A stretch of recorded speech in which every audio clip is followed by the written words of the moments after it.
तथा माताओं एवं बहनों,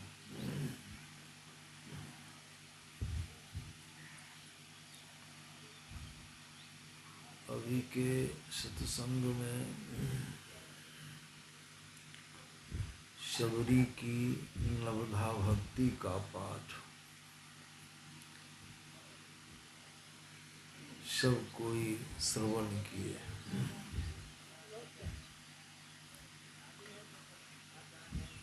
भगवान कृष्ण से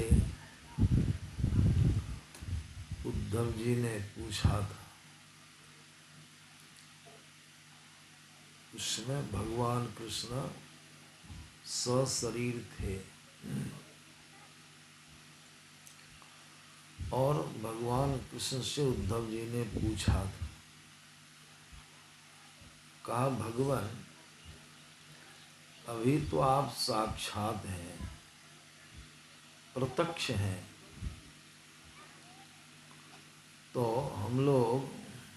हम आपका पूजन, आपका भजन,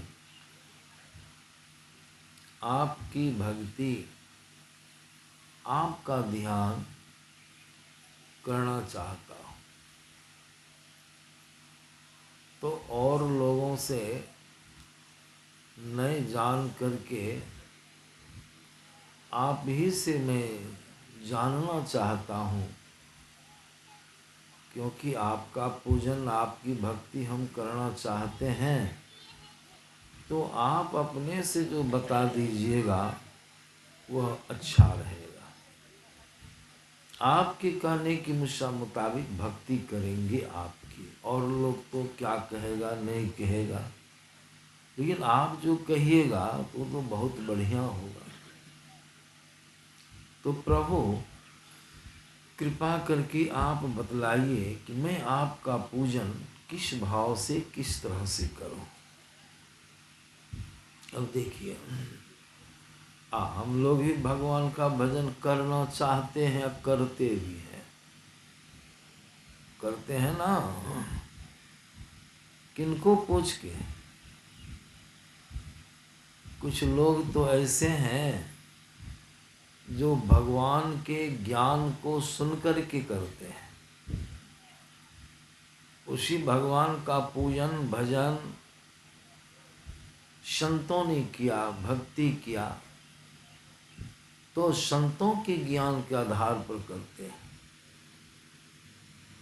और कुछ लोग ऐसे हैं जो मनमोजी होके करते हैं, मन गरहंत भक्ति, जिसको जो मन हुआ सो कर। अब देखिए कि भगवान कृष्ण से पूछते हैं उद्धव जी, भगवान कृष्ण बतलाते हैं। क्या बतलाए? श्रीमद् भगवद गीता को पढ़िए। कहते हैं उद्धव, अगर तुम मेरा पूजन करना चाहते हो, मेरी भक्ति करना चाहते हो, मेरा ध्यान करना चाहते हो, तो सुनो मैं बताता हूँ। कहते हैं कि देखो, सम आसन पर आसीन हो जाओ, बैठ जाओ। बैठने के लिए बिछावन भी बतलाए, आसनी बिछा के, जो उचित हो, सामर्थ्य हो, आसनी बिछा लो, लेकिन जगह होनी चाहिए समतल। अब देखिए, भजन करने में समतल जगह की क्या जरूरी है, जानिए। समतल जगह, उबड़ खाबड़ नहीं हो। आसन लगा के बैठने में समतल जगह में बैठिएगा तो आसन समतल होगा, शुद्ध आसन होगा। भजन में भगवान कृष्ण के कथनानुसार शरीर में हिल डोल नहीं होना चाहिए, शरीर में कोई पीरो नहीं होना चाहिए। पीड़ा होगी तो ठीक ठीक बैठिएगा, हिल डोल करते रहिएगा, यही लक्ष्य। ऊबड़ खाबड़ नहीं हो, बैठिएगा तो गड़ेगा, वो बेसी देर बैठ नहीं सकिएगा। अब कहा गया है, जब बैठे चूत तो निकले सूत। समझिए, कूद फान वाली भक्ति नहीं है, उछल कूद वाली। भगवान कृष्ण बताते कहते हैं पूरब मुंह या उत्तर मुंह बैठो, पालथ्यासन लगा के बैठो, पद्मासन। और बैठने में और भी बताते हैं भगवान कि शरीर जो है सीधा रहे, मेरुदंड यह जो है धड़ अगड़ और मस्तक एक सिद्ध में रहे। सोचिए भगवान बता रहे हैं अपने एक सीध में खड़ी रेखा। और बैठ करके क्या कहते हैं करने के लिए? मिश्री चढ़ाओ, पेड़ा चढ़ाओ, जल चढ़ाओ, फूल चढ़ाओ, अगरबत्ती जलाओ ना। भगवान की वाणी है इसलिए सुनाता। क्या कहते हैं भगवान?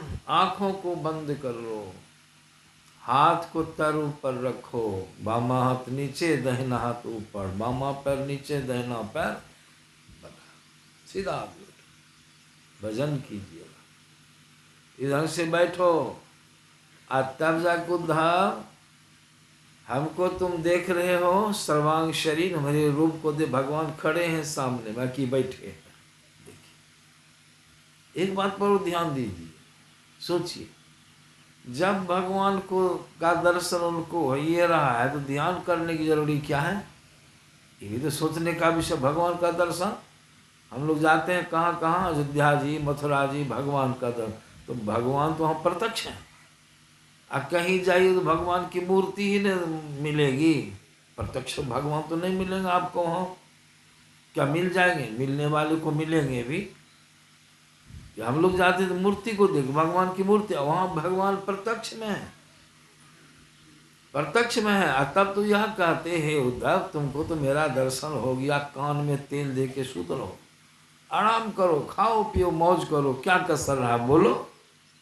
देखिए भगवान सो नहीं कहते, भगवान कहते हैं आंखों को मूल लो।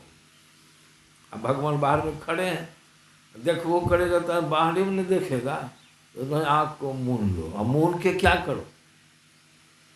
मूंद करके मेरे संपूर्ण शरीर, सर्वांग शरीर, सर्वांग सब अंग युक्त शरीर को अंदर में ध्यान में बैठाओ, ध्यान करो। किसका ध्यान करो? किसका ध्यान कहते हैं करने के लिए? हमको जो तुम देख रहे हो शरीर, इसी रूप में इसका अंदर में ध्यान करो। हम तो बाहर में हैं, अंदर घुसा रहे हैं उनको अंदर। क्यों अंदर? जीव अंदर में है, आप अंदर में हैं, अंदर में ही ईश्वर तक जाने का रास्ता है। ये समझिए, रास्ता अंदर में है ईश्वर तक जाने का। ईश्वर मन आत्मस्वरूप जो भगवान कृष्ण का है, उसका दर्शन करने सबको अपने अपने अंदर में जाना होगा। बंद भगवान अंदर में प्रवेश कराने की युक्ति बता रहे। देखिए मेरे सर्वांग शरीर का ध्यान करो। ध्यान करते करते समय लगेगा, तुरंत नहीं होगा, सस्ता नहीं है। जो रूप सामने में तुम आंखों से प्रत्यक्ष में देखते हो, इस रूप को अंदर में आंखों को बंद करके देखो। मनोरूप, मनोमय रूप देखो, मन से बना। करते करते मन भागेगा भी उद्धव, मन भागी हो जाएगा, दूसरे रूप पर भाग जाएगा। उसको समेट के लाओ, मेरे रूप में लगाओ, फिर भागा, पकड़ो, लगाओ। मन बहुत बदमाश है, तुरंत दिल्ली चला जाएगा, अब खींच के लाओ यहाँ ठाम पर लाओ अंदर में। मन कितना बलवान है। बैठे हैं यहाँ, चला जाएगा वहाँ गेहूं खेत में। बैठे हैं यहाँ, चला जाएगा वहाँ मकई जोगने के लिए। कहाँ कहाँ जाता है मन। इसीलिए उद्धव उस मन को समेट के लाओ, लगाओ।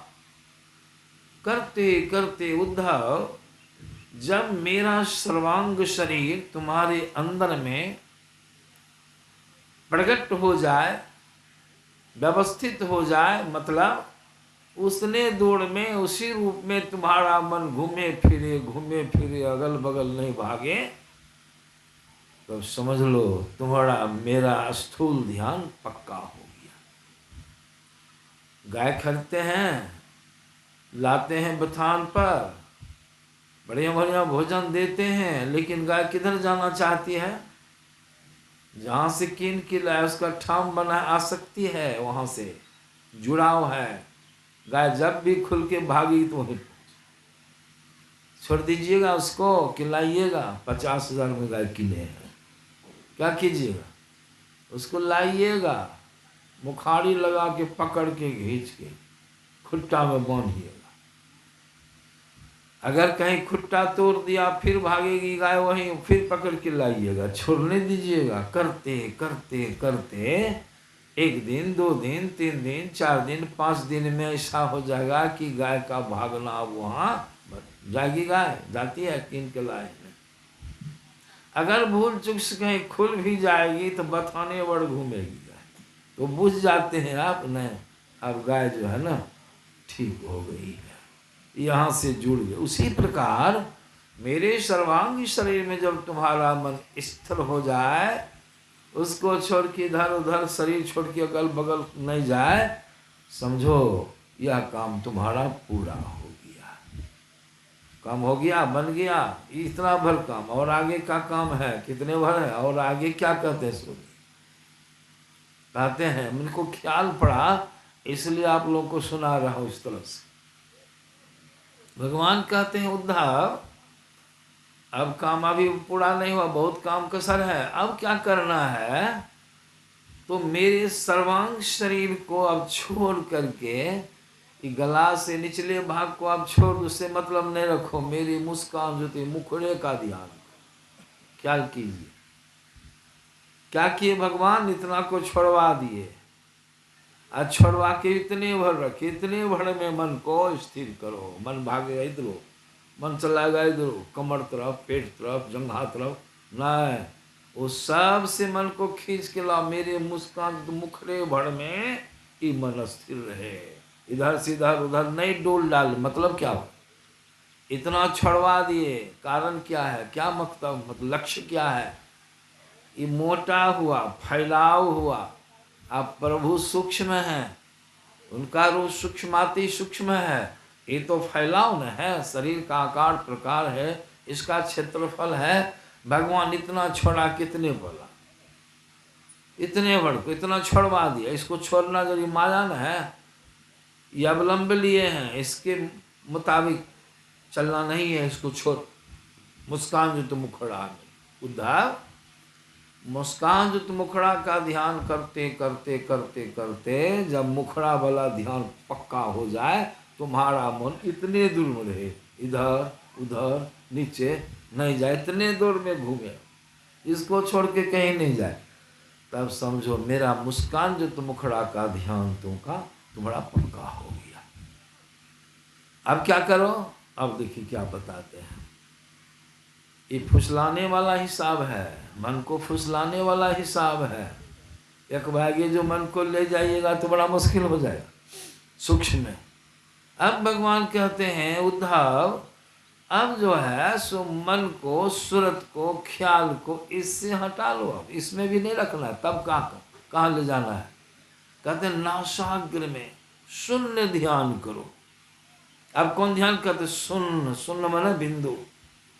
शून्य ध्यान से मतलब बिंदु ध्यान। बिंदु कितना सूक्ष्म है, बिंदु कितना सूक्ष्म है, इसको भी छोड़वा के बीच में धीरे धीरे, ताकि मन पर असर नहीं पड़े, मन व्याकुल नहीं हो जाए, मन करना नहीं चाहता है, विषय का चिंतन करते रहता है। इसलिए उद्धव अब शून्य ध्यान करो, माने बिंदु ध्यान करो। बिंदु किसको कहते हैं? बिंदु किसको कहते हैं? रेखागणित जो पढ़ने वाले हैं, छात्र लोग पढ़े हैं, शिक्षक लोग पढ़ाए हैं। बिंदु किसको कहते हैं? जो स्थान भर छेकता है, परिमाण कुछ नहीं बने। मतलब क्या? जिसमें नहीं लंबाई हो, नहीं चौड़ाई हो, नहीं मोटाई, कितना वैसा बिंदु अभी किसी ने नहीं बना पाया है। मास्टर साहब, वैज्ञानिक लोग भी बिंदु नहीं बना पाए हैं। इसलिए शिक्षक लोग पढ़ाते हैं ना रेखागणित, बिंदु जब समझाते हैं तो बिंदु रेखा ब्लैक बोर्ड पर अंकित करके क्या लिखते हैं? विद्यार्थी को कहते, ये नहीं कहते कि बिंदु है, कोई शिक्षक आज तक ऐसा नहीं हुई बिंदु है, क्या कहते? मान लिया कि यह एक बिंदु है।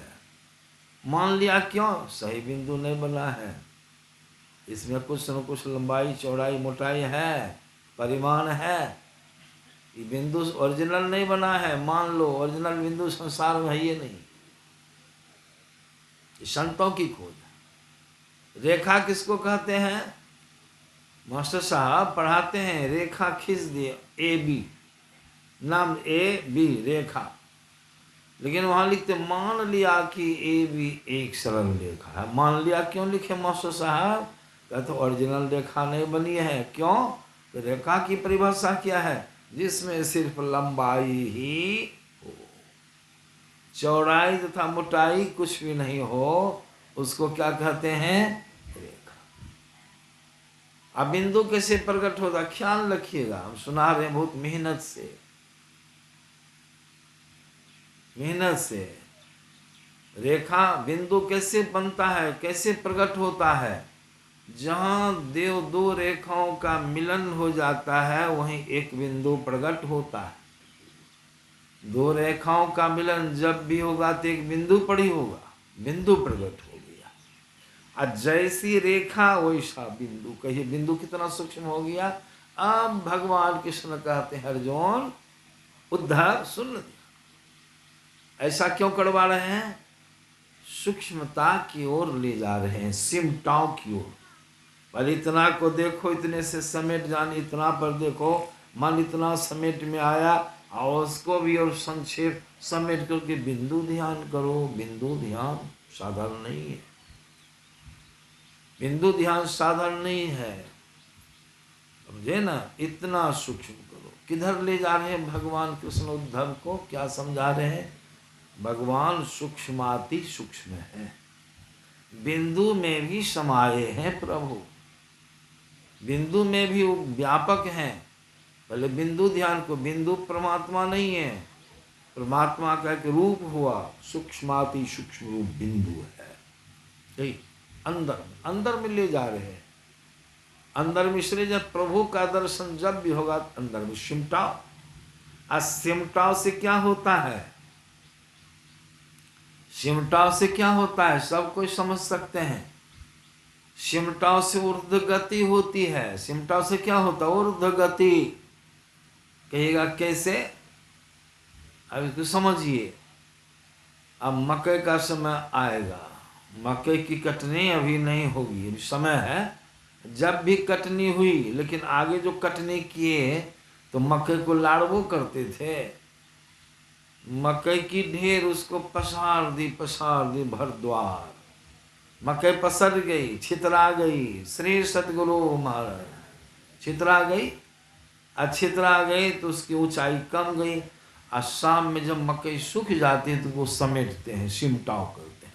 क्या करते हैं? चारों तरफ से समेटते समेटते, जितना जितना समेटेगा उतना उसकी गति ऊर्ध्व होगी, होगी ना?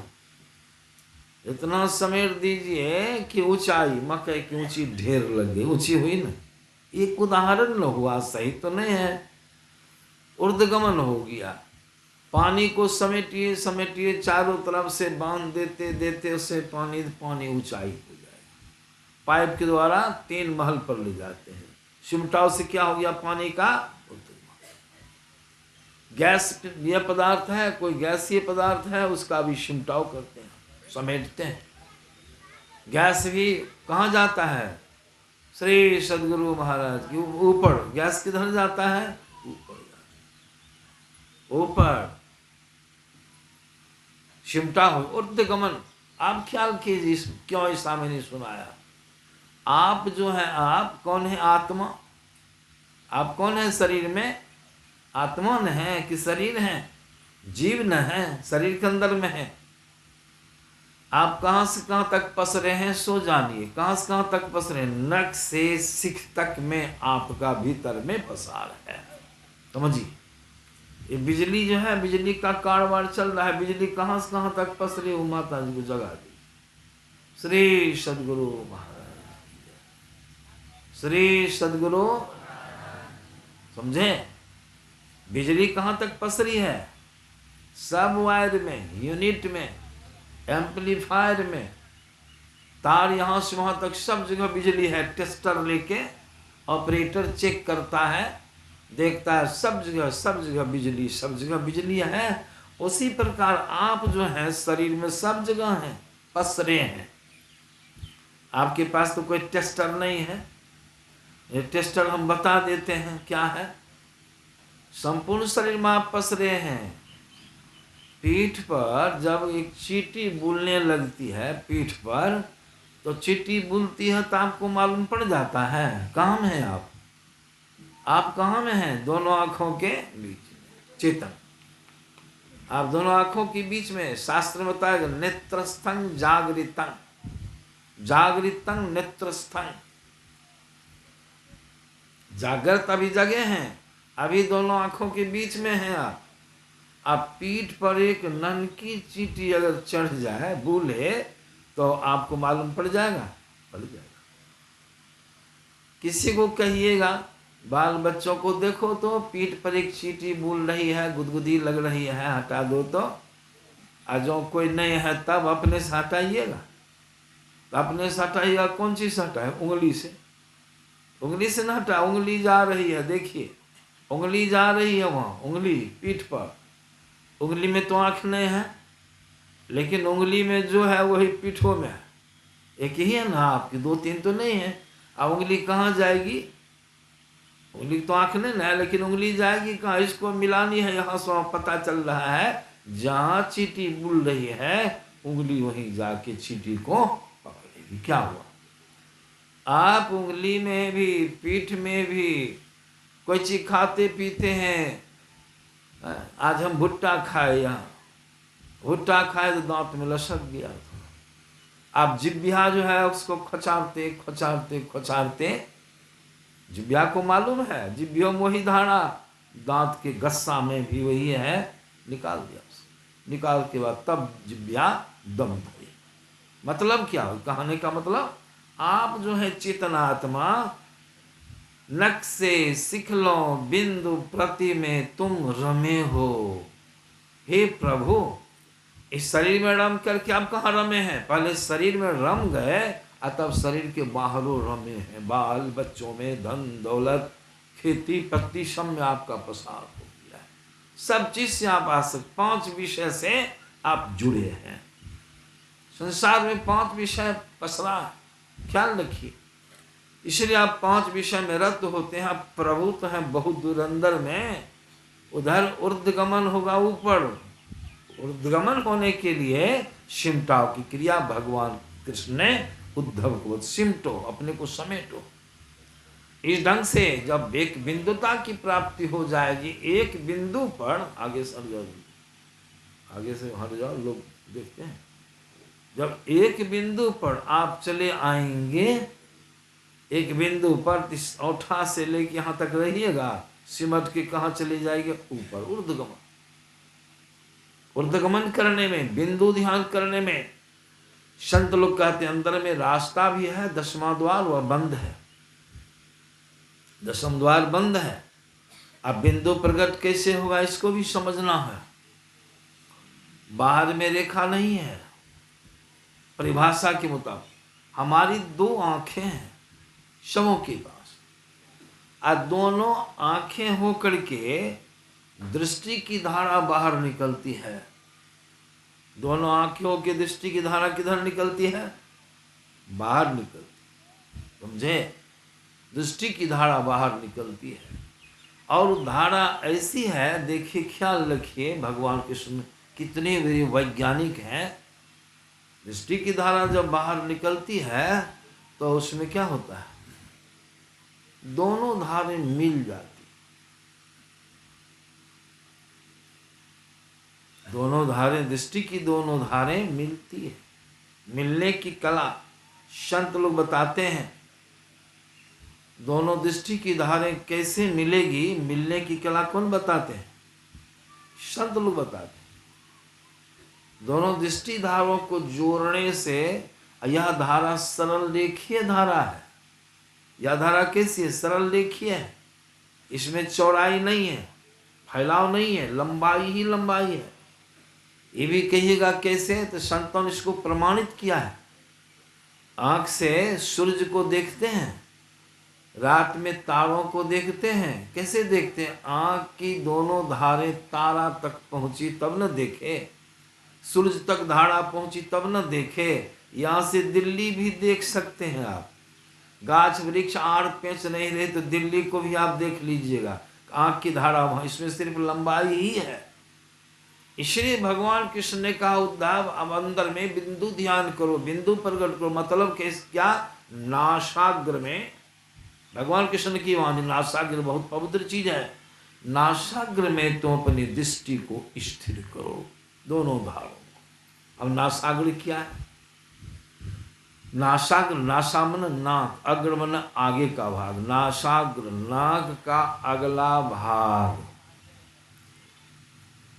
ये संत सदगुरु बताते हैं, गंभीर विषय। नाक का अगला भाग, अगला भाग ही जो है नाक का अगला भाग, इसी को नासाग्र बहुत लोग बताते हैं। इसको देखिए है अंदर में, आंख होने के अंदर हो जाइएगा तो देखिएगा कैसे, इसको देखने में आंख खराब हो जाएगी। यह नासाग्र नहीं है, गुरुगम है।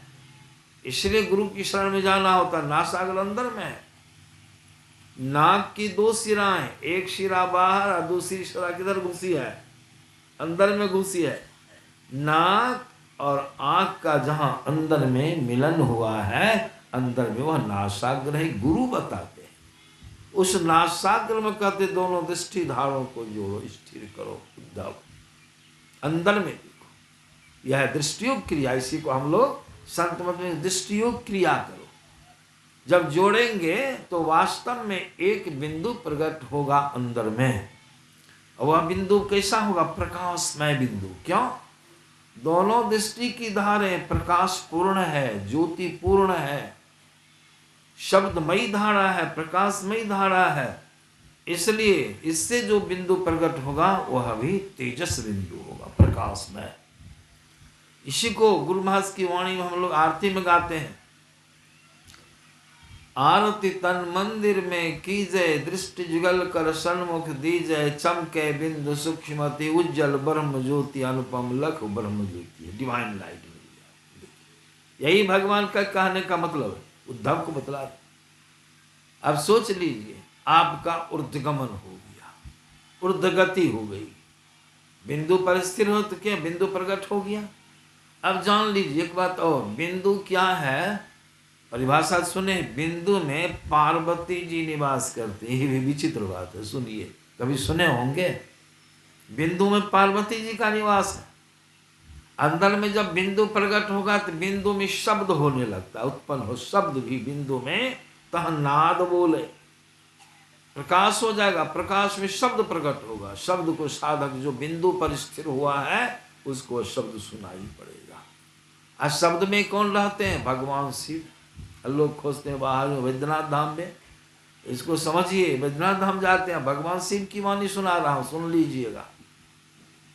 बिंदु में पार्वती जी जल ढड़ी, अब बिंदु में जो नाद निकलता हुआ है लिंग, क्या हो गया? शिवलिंग हो गया। भगवान शिव जी ब्रह्मा जी को कहते हैं, योग शिखोपनिषद का श्लोक है, बिंदुनाद महालिंगम, बिंदुनाद महालिंगम शिव शक्ति निकेतनम देहं शिवालयं प्रोक्तं सिद्धिदं सर्वदेही नाम। बिंदुनाद क्या है? महालिंग। और शिव शक्ति का गढ़ है, बिंदु में पार्वती और नाद में शिव जी, दोनों हो गया महालिंग ओरिजिनल। कहाँ में है? ब्रह्मा जी ने पूछा, प्रभु महाल शिवलिंग कहाँ है? कहते देहं शिवालय, शरीर शिवालय है। दौड़ते हैं बाहर, वो तो आप बनाए। अयोध्या जी में जो मंदिर बनाया किसने बनाया है? कोई कह सकते हैं? मिस्त्री ने बनाया, मनुष्य ने बनाया। इस मस्जिद को, इस मंदिर को किसने बनाया है? ईश्वर ने बनाया। ईश्वर के द्वारा बना हुआ मंदिर, उसकी हिफाजत नहीं। अब मनुष्य के द्वारा बना हुआ मंदिर के लिए हम लोग अपने को निछावर, ठीक है, वो भी जरूरी है। ये तिरपाल क्यों दिया गया? वर्षा से, धूप से बचने के लिए, सत्संग करने के लिए। मंदिर क्यों बनाया? प्रभु का भजन करने के लिए मंदिर बनाया जाता है। अब देखिए, ख्याल कीजिए कैसी भक्ति भगवान कृष्ण जी उद्धव को बतला दिए। हे उद्धव तब नासाग्र में अपनी दृष्टि को स्थित करो। ऊर्ध्वगमन होगा। ऊर्ध्वगमन होगा तो क्या होगा? आप जो चेतन आत्मा है, स्थूल सूक्ष्म कारण महाकारण 4 शरीर में आप बंधे हैं, फंसे हैं। और ऊर्ध्वगमन होगा तो क्या होगा? ऊपर उठते उठते शब्द ध्यान भी है, शब्द ध्यान करते करते सबरी की नवधा भक्ति माया है, सुनिएगा आपका ऊर्ध्वगमन, ऊपर गमन। ऊपर कौन चल रहा है? कौन जा रहा है? जीव जा रहा है कि देह जा रही है? शरीर बैठा है, साधन चल रहा है, जीव आगे बढ़ रहा है, जीव चल रहा है। चलेगा तो छूटता हुआ चलेगा, तो चलेगा जीव तो स्थूल छूटेगा, सूक्ष्म छूटेगा, कारण छूटेगा और महाकारण भी सब शरीर छूट जाएगा, आप अकेले हो जाए। कितना कल्याण हुआ। बंधन है, चारों शरीर बंधन है, बंधन में जीव बंधा है। शरीर में पैरालिसिस, लकवा की बीमारी, बहुत तरह की बीमारियां, शरीर में जीव फंसा है, छूट नहीं सकते हैं। आज गए थे हम लोग मुखिया जी के टोला पर, वहाँ एक सत्संगी है बेचारे, दुलारचंद बाबू नाम है, जाके देखे आपकी बहुत है। शरीर में जीव पड़ा है, पैरालिसिस की बीमारी है, शरीर को ढोना पड़ता है, शरीर बंधन में है। ऐसा होने से क्या हो जाएगा? आपका शरीर, जड़ शरीर से आपका संबंध टूट जाएगा, आप जीव फंसे हैं। आरती के बाद हम यहाँ से चलेंगे, यहाँ से चलेंगे, जब चलेंगे तो छूटेगा ना। कहाँ के फंसे हैं? मैं तो आन पड़ी चोड़न के नगर, आप भद्दी गांव में आके पड़े हैं, वहाँ से आए हैं। आज जब यहाँ से चलेंगे तो पहले ये हमारे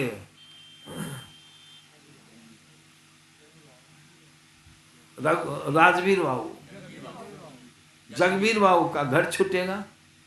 चलेंगे छूटेगा कि नहीं? दूर हो जाएंगे, घर छूटेगा। और तब कौन सी छूटेगा? भद्दी गांव। अब भद्दी गांव के बाद तब जमड़ो छूटेगा। और चलते जाएंगे तो जमड़ा के बाद कौन कौन गांव है उधर? मंगवाड़ छूटेगा, अतलखा छूटेगा, नड़ैया छूटेगा, झिटकिया छूटेगा। और छूटते छूटते हम कहाँ चले जाएंगे? कैसे चले, कैसे छूटे? चले तब न छूटे। शरीर में फंसे हैं, शरीर में चलिएगा तब न छूटिएगा प्रभु के पास।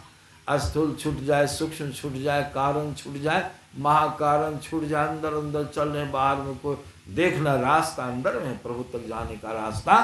चलते चलते तब कहाँ चले? स्थूल के बाद सूक्ष्म, सूक्ष्म बाद कारण गांव, कारण के बाद महाकारण गांव, महाकारण के बाद कैवल्य गांव। कैवल्य मैंने सिर्फ आप, आप सब गांव छूट अकेले। कैसा लगेगा आपको?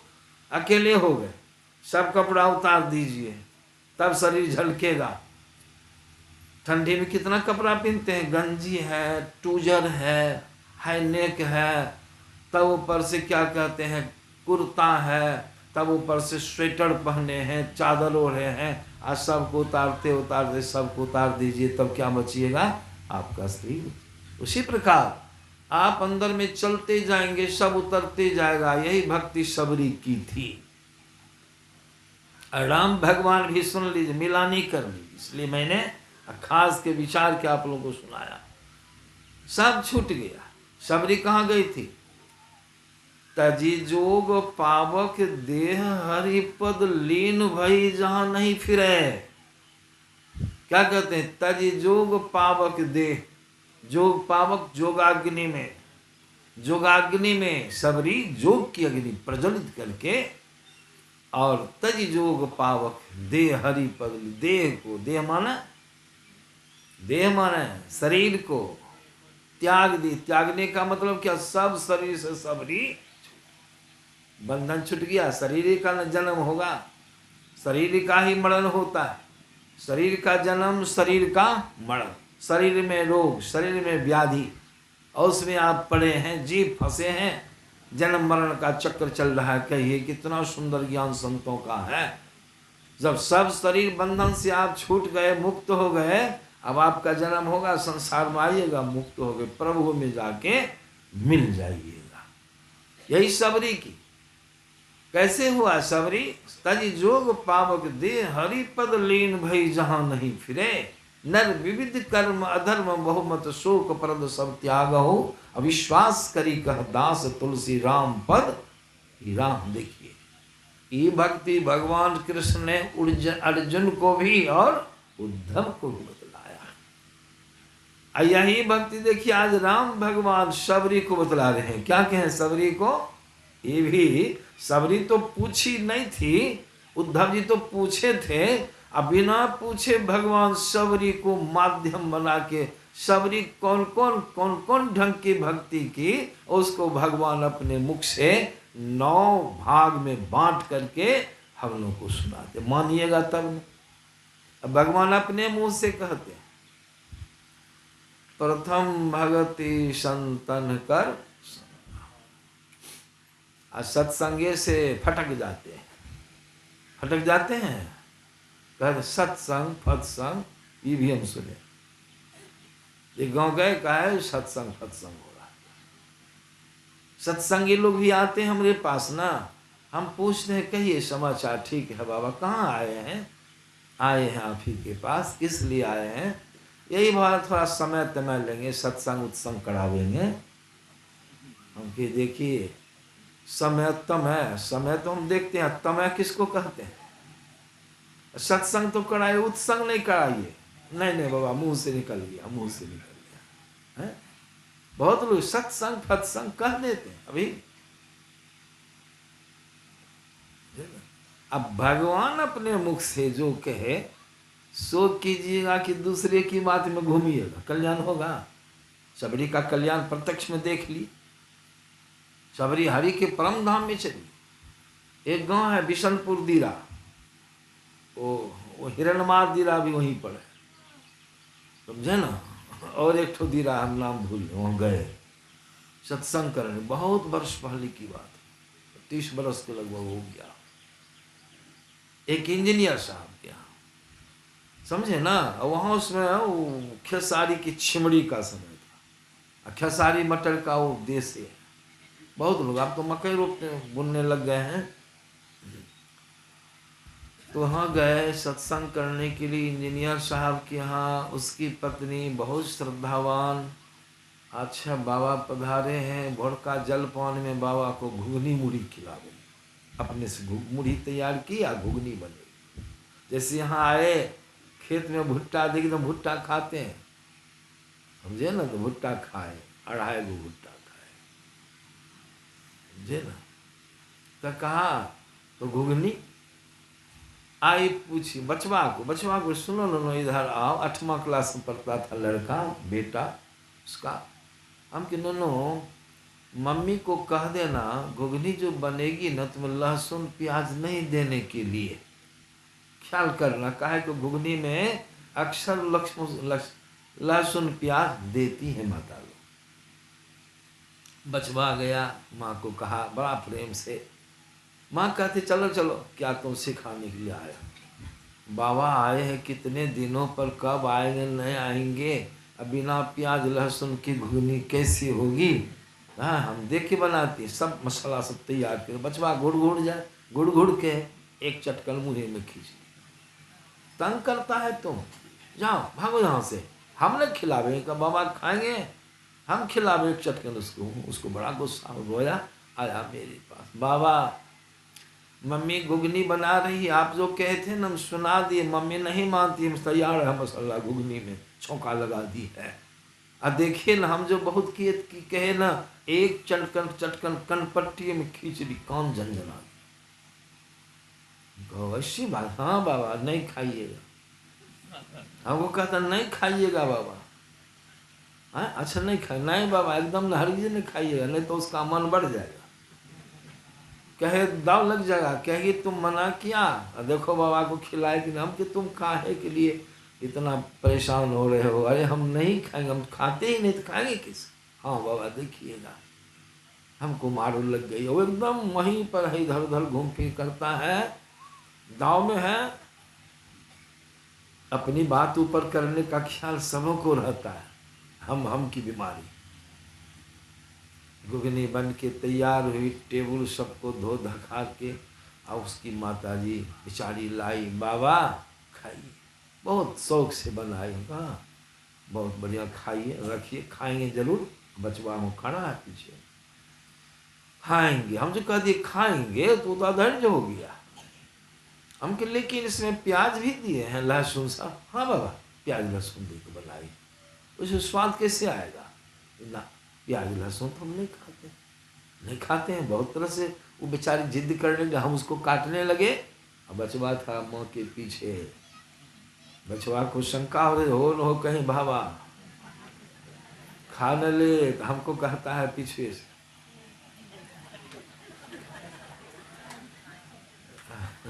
समझे ना। हाँ, हमको कहा, हमको हंसी लगी तो नहीं नहीं नहीं माता जी ले जाइए, नहीं खाएंगे नहीं खाएंगे, अन्याय हो गया बाबा, इतनी श्रद्धा से बना। फिर से बना, हाँ बनाइए, फिर से तो हम खाएंगे। ये जाने लगी वो घुगनी की थरिया लेके, तब बचवा का देखी ना, एक चटकन मारी ना हमको, अरे तुम्हारी बात लगी, जाओ हमसे गलती हो गई। कहता है बचवा, बाबा जब अपने मुख से जो जो कह दिए वो बात को काट के अपने मन से तुम काम किए तो काम हुआ बढ़िया। हमकी बात उसकी बड़ी अच्छी लगी।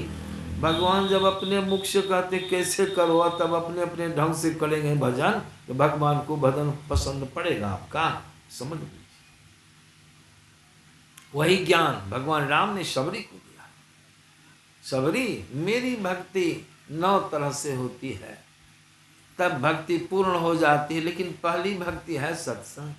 देखिए कर रहे हैं सत्संग, भगवान की आज्ञा है ना। दूसरी रतिमम कथा प्रसंगा, दूसरी भक्ति है मेरी कथा को सुनने में प्रेम करो, प्रेम रति। दूसरी आए सुनने के लिए, सुने नहीं इधर उधर चक्कन्ने होते रहे, नहीं सुने तो भगवान की भक्त कथा में प्रेम नहीं हुआ। ये प्रेम से सुनो, लो लगा के सुनो। दूसरी भक्ति। तीसरी भक्ति, बिना गुरु से भक्ति की जुक्ति आप नहीं जान सकेंगे, बिना जुक्ति से भक्ति नहीं होती है। हर चीज को जानने के लिए गुरु की जरूरी होती है, इसलिए भगवान राम ने कह दिया गुरु पद पंकज सेवा तीसरी भक्ति अमान। कमल छोड़ के गुरु के पद कमल की सेवा, मैंने गुरु धारण करो, गुरु से जुक्ति जानो। नासागर का ज्ञान कौन बताए? आ गुरु भी जोगी गुरु, अतकचरा गुरु लगाती यही इसी को बता देगा नसागर, उसको अपनो मालूम नहीं है। आन्हर गुरु बहिर चला दोनों नरक में, आन्हर गुरु बहिर चला नहीं होगा। कबीर साहब कहते हैं तुलसीदास जी, गुरु कर अंध बधिर कर लेखा, एक न सुनई एक नहीं देखा। ऐसा गुरु चाहिए, जो गुरु चाहिए। ऐसे गुरु की शरण में जाके उनसे जुक्ति सीखनी है, जुक्ति के बाद ध्यान करना, उसकी सेवा, गुरु की शरण घमंड छोड़। आता मन ये चौथी भगति मम गुण गण कर कपट तजगान, मेरे गुण का गान गा गा करके लोगों को सुना, लेकिन कपट छोड़ के, कपट नहीं रहे, हृदय पवित्रता पवित्र रहे, पवित्र हृदय से मेरे गुण का गान करो, मेरी महिमा का वर्णन करो, लोगों को सुना, राम के गुण का वर्णन करो, उनकी महिमा का वर्णन लोग सुनो, लेकिन हृदय में कपट नहीं करे, कपट तजगान। चौथी भक्ति भगवान की भक्ति हो रही है, इस सब की जरूरी है, बिना इसके आप आगे कैसे बढ़िएगा। मंत्र जाप मम दृढ़ विश्वासा, पंचम भजन सो वेद प्रकाशा। मंत्र जाप, गुरु जो मंत्र बता दिए हैं, बता देंगे, उसका मनोयोग पूर्वक जप करो। जपात सिद्धि, जप से सिद्धि की प्राप्ति। दैन जोगी सबको देखते हैं, दशहरा में ओझागुनी सब मंत्र को सहिहारता है, उसकी पूर्ण पूर्ण सिद्धि करता है। सीख लिया और उसको सिद्ध नहीं किया तो मंत्र काम करने वाला नहीं,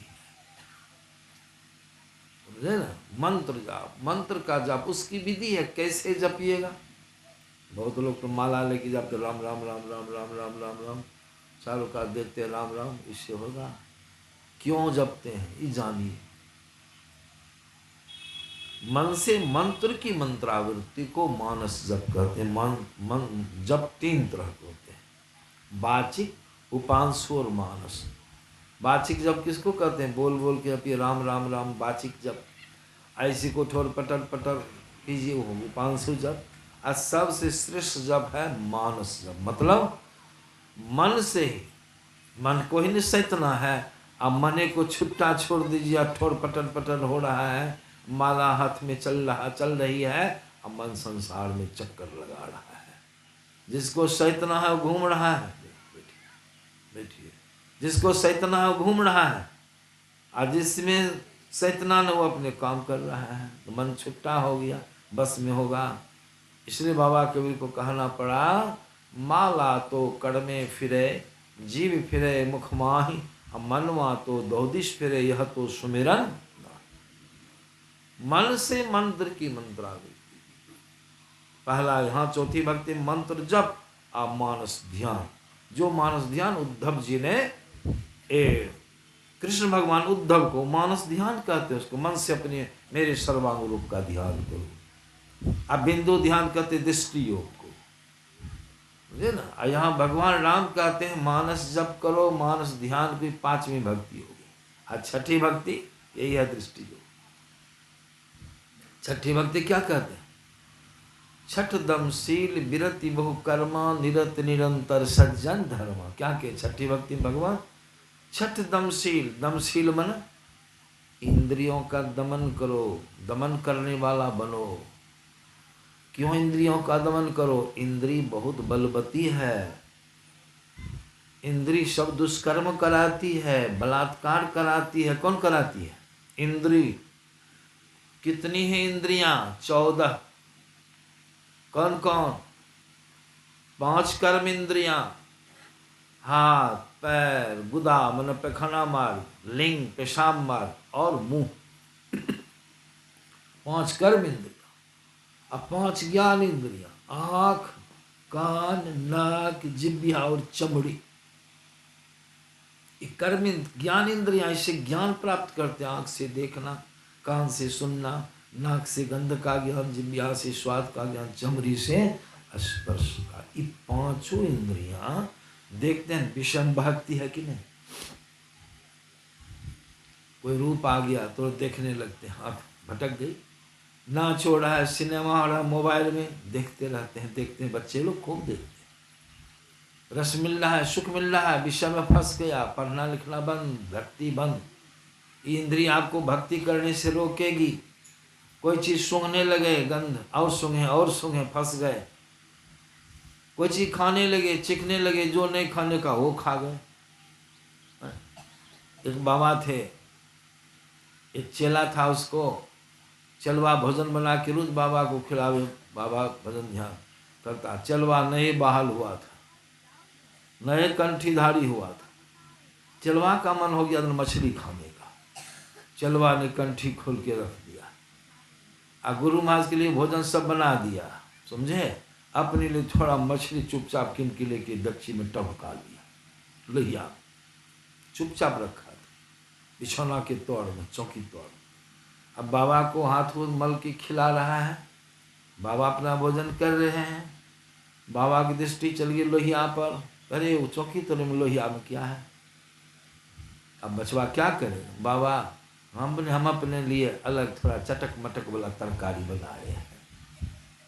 तरकारी बनाया? हाँ। अरे हमको नहीं देगा? लौट थोड़ा हमको। नहीं बाबा आप नहीं खाइए, नहीं खाइए, ला थोड़ा निकालो जल्दी।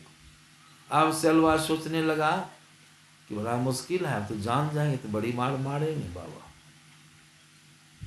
वो लाया, सोचा अच्छा कौन को, अब जिद कर दिया। अब बचवो बेचारा थोड़ा बात मान लिया, उतना हठी नहीं था। लाया तो लोहिया को ऐसे से बर्तन ढक्कन हटा के जो रस गिरा, सोचा रस से गिरा देंगे, छलनी पकड़े हुए था, टुकड़ी नहीं गिरने देंगे, जान जाएंगे बाबा।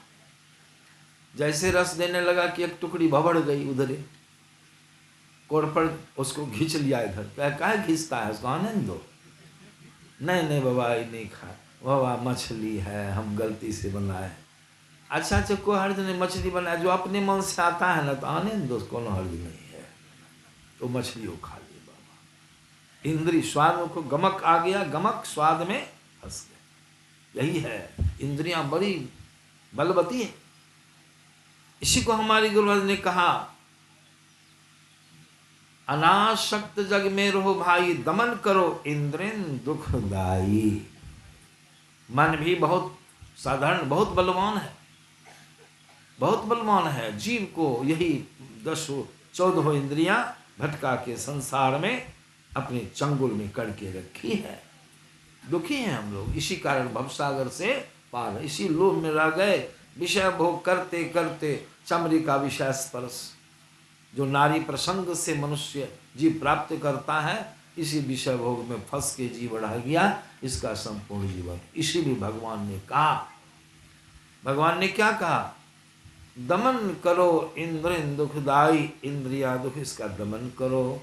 यहाँ भगवान राम क्या कहते हैं, छठ दम शील विरति बहु कर्मा, निरत निरंतर सज्जन धर्मा, इंद्रियों का दमन करो। अब इंद्रियों का दमन कैसे करना है, इसी के लिए संतों के ज्ञान में आया कि दृष्टि योग क्रिया।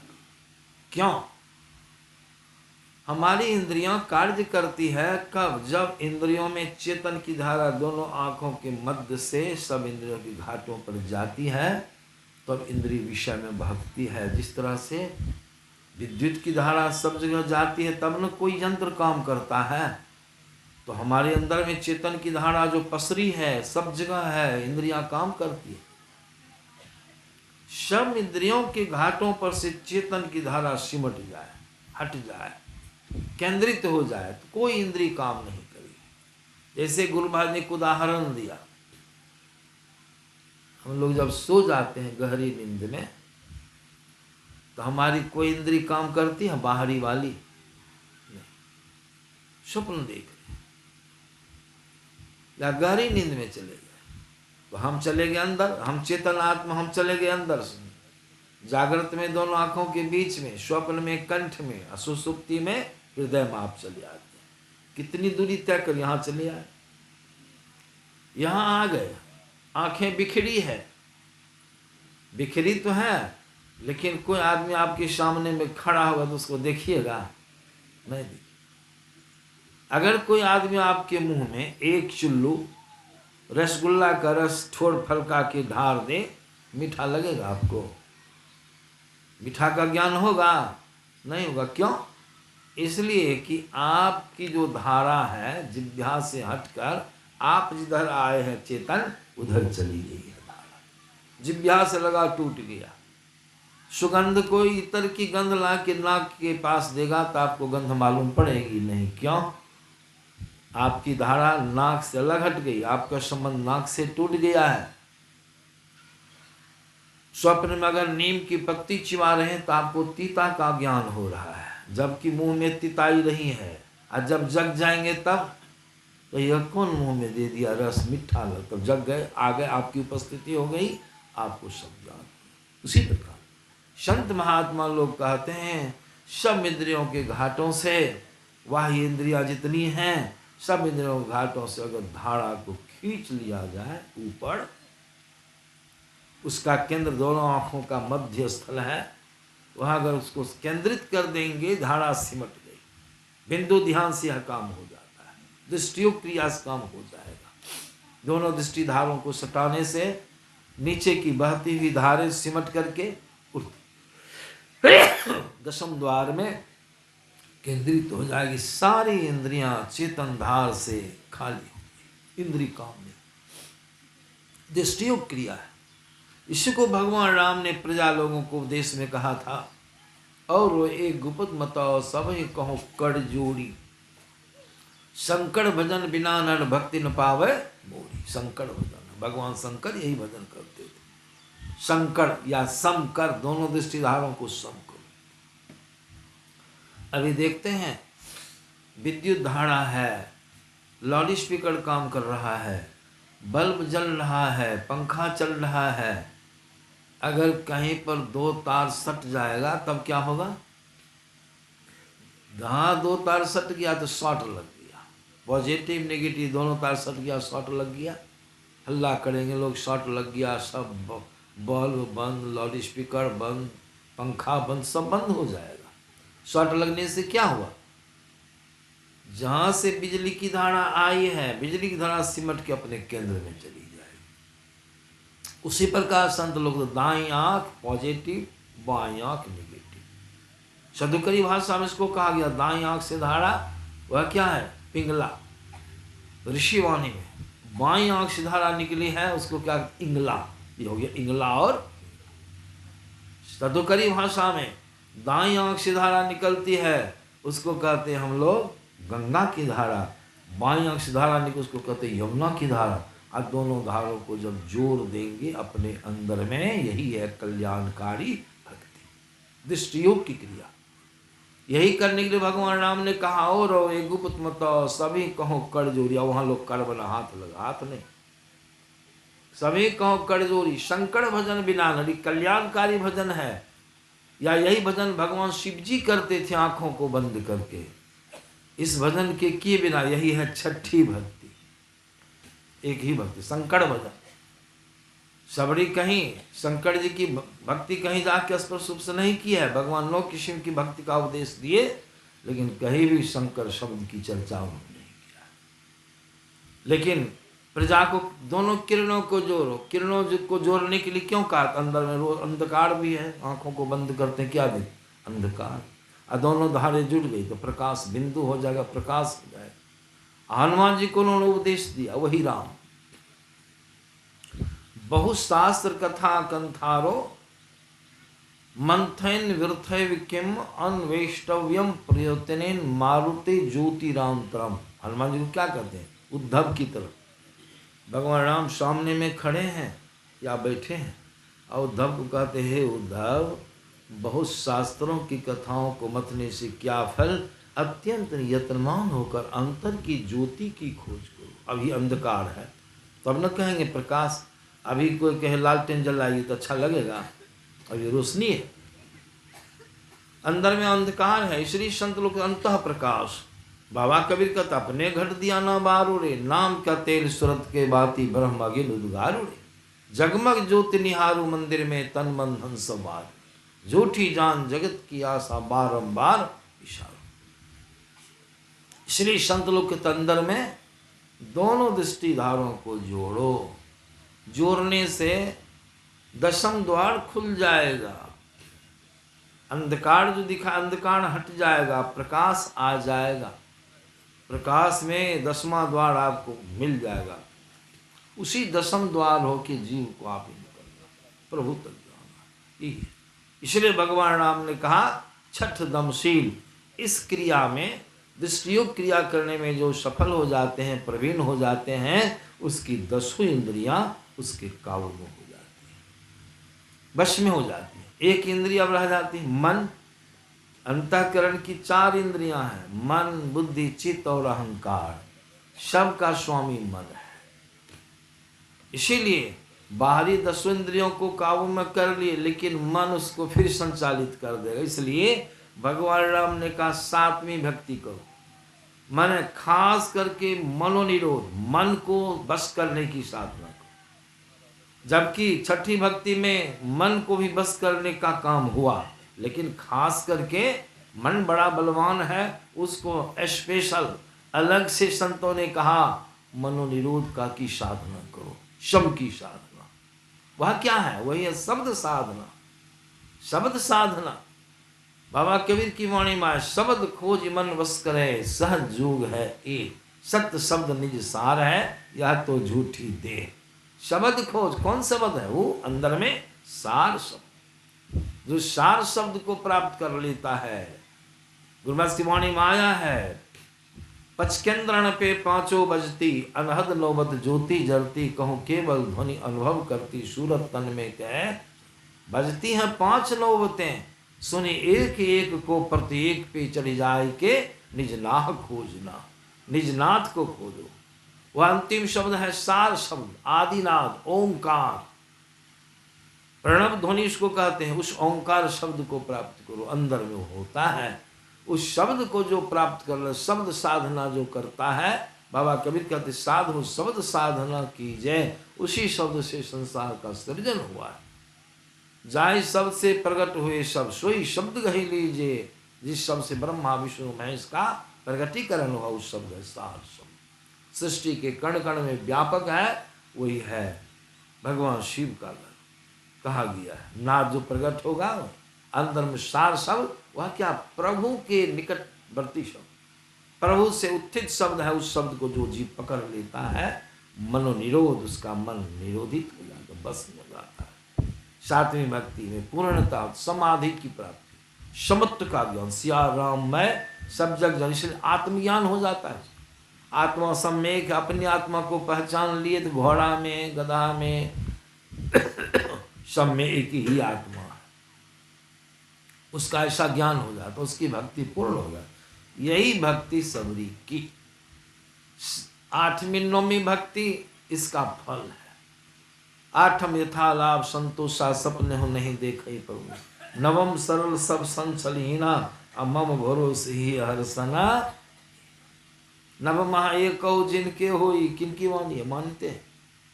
भले रामायण खूब पढ़ते हैं, रामायण खूब कंटाग्रह है, सब चीज़, लेकिन उससे नहीं होगा, इसको समझ लो, यही भक्ति, उससे आपका कल्याण नहीं हो। रामायण पाठ हम लोग भी करते हैं, रामायण पाठ करना चाहिए, पहले पाठे करते रह जाइए, कीजिए नहीं तब होगा। एक आदमी को दम आया, बताए कब्ज वाली, कई बार सुनाए हैं, 10 ग्राम सौंठ, 10 ग्राम सनाई पत्ती, 10 ग्राम सौंफ, 10 ग्राम छोटकी हर्रे, चारों चीज को सम मात्रा में लेके कम चूर्ण बना के कपड़े छान करके खा पी के सुतने के समय में 10 ग्राम चूर्ण आध पा 3 कलमा गर्म पानी के साथ पी के सुत जाइए, भोर में एक पैखाना खुलासा लिख दिए। अब लिखिए को उसको खूब पढ़िए, इतना सौंप इतना मात्रा खूब पढ़िए, खा के सुत रहिए, पैखाना खुलासा हो जाएगा, खूब पढ़ते रहिए, हो जाएगा। तब उसको कीजिएगा न, भगवान क्या कहते, बड़े भाग मानुष तनु पावा, सुर दुर्लभ सब ग्रंथ गावा, साधन नाम मोक्ष कर द्वारा पाई निज ही परलोक समाना। तब क्या होगा, स्वयं परत दुख पावई, श्री धुनि धुनि पछताई, काल ही कर्म ईश्वरे मिथ्या दोष करने के लिए है। इसीलिए मैंने सुनाया, भगवान राम अपने मुख से जो कहे हैं सो कीजिए। भगवान के शुद्धव को अपनी भक्ति अपने मुख से करने के लिए बता, सो उस मुताबिक बोखिए नहीं, तीर्थ भी जाइए, तीर्थ भी खराब, भगवान का अवतार हो अयोध्या जी में, पुण्य भूमि है वो, कौन काट सकता है, पुण्य भी भूमि है, तीर्थ स्थल हो गया, वहां जाइए, दर्शन कीजिए, वहां की गरिमा देखिए, उस मिट्टी में भगवान की आभा, जाइए द्वारिका जी जाइए, मथुरा हम भी गए, अयोध्या जी गए, घूमे फिरे खूब बढ़िया, सब जगह मूर्ति को कहा, उसमें मूर्ति भगवान नहीं है, मूर्ति में दूध घी नहीं है, दूध में घी है। आज भोर में सुना है दूध में घी है, कि दूध एक ही है, मूर्ति में जो प्रभु हैं उसको चिन्हिए। इसीलिए इस तरह से संतों के ज्ञान में आया, ये सब ज्ञान सत्संग से होता है। इसलिए भगवान ने कहा प्रथम भगति संतन कर सत्संग कीजिए, बिनु सत्संग विवेक न होई, राम कृपा बिनु सुलभ न या दुर्लभ चीज। तो एक दिन के सत्संग 2 दिन के सत्संग से नहीं होगा, सत्संग बराबर बराबर करना होगा, तो बराबर चेतना मिलेगी, ज्ञान मिलेगा, विवेक होगा, जागृति आए। तो इस तरह से हम लोग सत्संग करें, संतों की शरण में जाएं, उनसे युक्ति जाने, आज युक्ति जान, घर में रहें, परिवार में सब कर्तव्य कर्मों का पालन करते हुए आज समय निकाल कर निज कल्याण के लिए जो कर्म है वह ध्यान कीजिए, ध्यान कीजिए, ज्ञान भी और ध्यान। 5 पाप से बच के रहना है, झूठ चोरी नशा हिंसा विचार, आपका शुभ होगा, आपका कल्याण होगा। मोक्ष नहीं मिलेगा तो फिर भजन करने का अवसर देंगे प्रभु मनुष्य का से। इस तरह से हम लोग सत्संग भजन करते रहे, हम लोग का शुभ होगा, कल्याण होगा। आगे बढ़ना नहीं है, 5:30 हो गया, बहुत देर तक मैंने आप लोग को सुनाया और आप लोग को देखता हूँ जितने लोग हैं